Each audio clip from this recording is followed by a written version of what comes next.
Assalamualaikum warahmatullahi wabarakatuh. Perkenalkan, nama saya Aprilia Melani Putri, NIM 1810206044 dari jurusan Manajemen Pendidikan Islam. Baik, di sini saya dan teman saya, Fadila, akan sedikit menjelaskan tentang promosi dan user education di dalam perpustakaan. Baik, yang pertama ada promosi perpustakaan. Promosi perpustakaan merupakan rangkaian kegiatan perpustakaan yang dirancang agar masyarakat mengetahui manfaat sebuah perpustakaan melalui koleksi, fasilitas, dan produk atau layanan yang disediakan oleh perpustakaan. Selanjutnya ada unsur-unsur dari promosi. Unsur-unsur dari promosi terdiri dari 6 bagian. Yang pertama ada bahan pustaka. Bahan pustaka merupakan unsur penting. Artinya, koleksi apa saja yang dimiliki oleh perpustakaan sebagai bahan promosi, seperti tercetak, elektronik, ataupun web. Yang kedua ada layanan dan jasa. Merupakan jenis layanan yang diberikan oleh perpustakaan kepada pemustaka atau pengunjung perpustakaan. Yang ketiga ada petugas. Petugas adalah pengelola perpustakaan yang tahu persis tentang kondisi perpustakaan serta sebagai pelaksana pembuatan sarana promosi tersebut. Yang keempat ada pemustaka atau yang dikenal sebagai pengguna perpustakaan. Merupakan orang yang memanfaatkan perpustakaan sebagai sasaran dari promosi tersebut. Yang kelima ada media atau channel.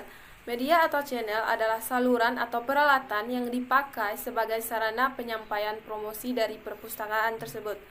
Yang terakhir atau yang keenam adalah sarana atau prasarana. Merupakan peralatan yang tersedia dalam pelayanan perpustakaan. Selanjutnya ada bentuk-bentuk dari promosi. Bentuk-bentuk dari promosi terdiri dari 7 bagian. Yang pertama ada brosur. Brosur merupakan salah satu promosi yang berupa kertas ataupun cetakan atau lembaran yang mencangkup petunjuk umum tentang perpustakaan. Yang kedua ada poster. Poster merupakan salah satu media yang biasanya menggunakan kertas ukuran besar seperti A2 ataupun A3 yang isinya bisa berupa tulisan ataupun gambar. Yang ketiga ada newsletter. Merupakan salah satu media yang digunakan untuk memberikan informasi khusus kepada sejumlah orang secara teratur. Yang keempat ada pembatas buku atau bookmark. Merupakan salah satu promosi yang digunakan untuk sarana memberi pembatas pada halaman-halaman buku. Tujuannya untuk memberi batasan pada halaman yang sudah dibaca oleh pemustaka. Yang kelima ada terbitan khusus dari perpustakaan. Merupakan promosi yang berbentuk sebuah terbitan yang dilakukan oleh perpustakaan itu sendiri, seperti buku ataupun panduan penggunaan perpustakaan. Yang keenam ada pameran perpustakaan. Merupakan kegiatan promosi perpustakaan dengan maksud menarik perhatian massa atau orang, termasuk promosi yang paling jitu untuk menjaring orang. Dan yang terakhir adalah berbagai kegiatan di perpustakaan, seperti perlombaan mewarnai, bercerita atau berdongeng, penelusuran informasi, ataupun kegiatan seperti wisata perpustakaan, bazar, pemutaran film, dan lain sebagainya. Selanjutnya ada strategi promosi. Strategi promosi itu terdiri dari 3. Yang pertama, membangun komunikasi dengan pemustaka merupakan pemanfaatan ilmu komunikasi dalam kegiatan promosi.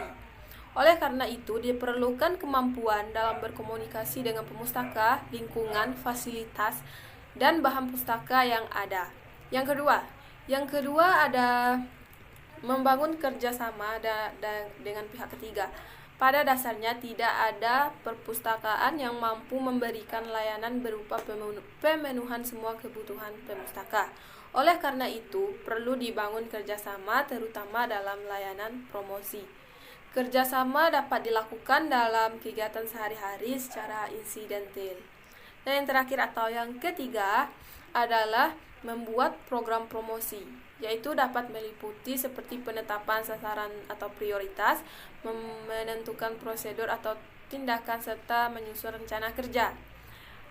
Adapun dalam pembuatan program promosi ini perlu menetapkan pendekatan yang dipakai, yaitu bisa melalui iklan, melalui kontak pribadi, melalui penciptaan suasana atau atmosfer, ataupun melalui publikasi, pemberian reward, atau yang seperti sekarang ini, internet, bisa melalui Facebook, Instagram, Twitter, YouTube, dan media-media sosial lainnya. Assalamualaikum warahmatullahi wabarakatuh. Perkenalkan, nama saya Fadila, NIM 1810206042 dari jurusan Manajemen Pendidikan Islam. Baiklah, di sini saya akan menjelaskan sedikit tentang user education. User education itu adalah sebuah usaha peningkatan layanan perpustakaan yang bertujuan untuk mengenalkan segala fasilitas, layanan, jenis koleksi, dan kebijakan kepada pengguna supaya dapat dimanfaatkan secara maksimal. Yang selanjutnya ada hal yang melatar belakangi manfaat user education di perpustakaan. Yang pertama, sarana dan prasarana serta koleksi di perpustakaan.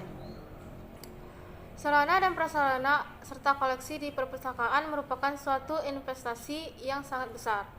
Oleh karena itu, perpustakaan harus digunakan dan dimanfaatkan semaksimal oleh pemustaka. Yang kedua itu adalah ada pemustaka. Pemustaka sebagian besar adalah seorang yang melakukan studi mandiri, sehingga diharapkan dengan library instruction, pemustaka untuk lebih memahami dan menggunakan perpustakaan dengan berbagai fasilitas dan layanannya secara lebih efektif dan efisien. Yang selanjutnya ada kegiatan pendidikan pemustaka. Dengan adanya kegiatan pendidikan pemustaka, maka perpustakaan harus mengatur dan membenahi dirinya agar dapat dipergunakan dengan mudah oleh pemustakanya. Yang selanjutnya ada kegiatan ini merupakan peluang bagi pemustakawan. Dengan adanya kegiatan ini, maka merupakan suatu kesempatan bagi pemustakawan untuk meningkatkan diri bukan hanya sebagai petugas yang hanya melayani pemustaka saja, tetapi ikut serta menyumbangkan pikirannya dan keahliannya dalam meningkatkan kualitas layanan perpustakaan. Dan yang terakhir itu adalah memberikan informasi yang diperlukan oleh pemustaka. Melalui pendidikan pemustakaan ini berarti perpustakaan telah memberikan informasi yang sangat diperlukan oleh pemustakanya. Yang selanjutnya ada jenis materi pendidikan pemakai atau user education.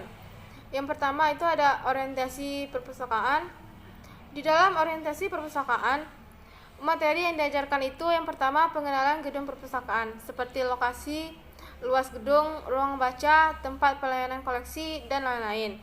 Yang selanjutnya jam layanan perpustakaan, seperti jam buka tutup layanan.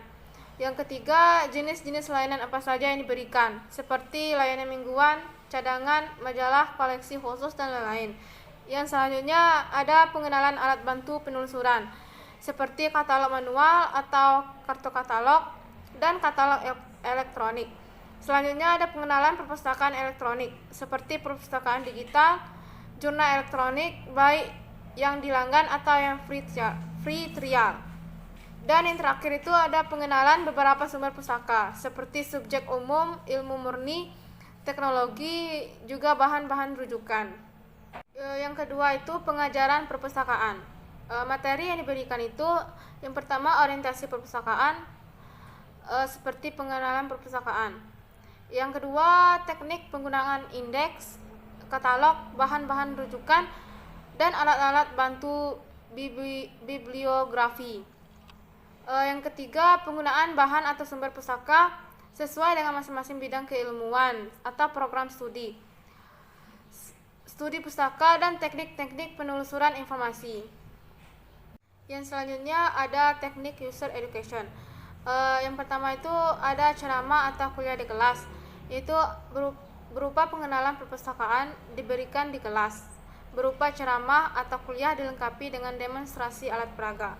Yang kedua itu adalah wisata perpustakaan, yaitu merupakan teknik yang pendidikan pemakai dengan cara memandu peserta berkunjung ke perpustakaan. Selanjutnya adalah penggunaan alat audio visual, yaitu biasanya dilakukan untuk wisata mandiri dengan menggunakan VCD atau DVD, film, kaset, televisi, slide, dan lain-lain. Yang keempat ada permainan dan tugas mandiri. Metode ini merupakan salah satu cara yang cukup efektif dalam mengajarkan bagaimana cara menemukan informasi yang dibutuhkan. Dan yang terakhir itu penggunaan pamflet dan buku pedoman. Teknik ini biasanya menuntut pemakai untuk mempelajari sendiri mengenai perpustakaan melalui berbagai keterangan yang ada pada pamflet atau buku panduan. Biasanya diterapkan ketika peserta melaksanakan wisata perpustakaan atau kunjungan perpustakaan. Dan yang terakhir itu ada hal yang sering disorot dalam user education. Yang pertama, kemampuan pemustaka dalam memanfaatkan perpustakaan. Yang kedua, mendidik pemustaka untuk lebih tertib dan bertanggung jawab. Yang ketiga, segala fasilitas dan pelayanan digunakan secara maksimal oleh pemustaka. Itulah yang dapat kami sampaikan. Kami tutup dengan Assalamualaikum warahmatullahi wabarakatuh.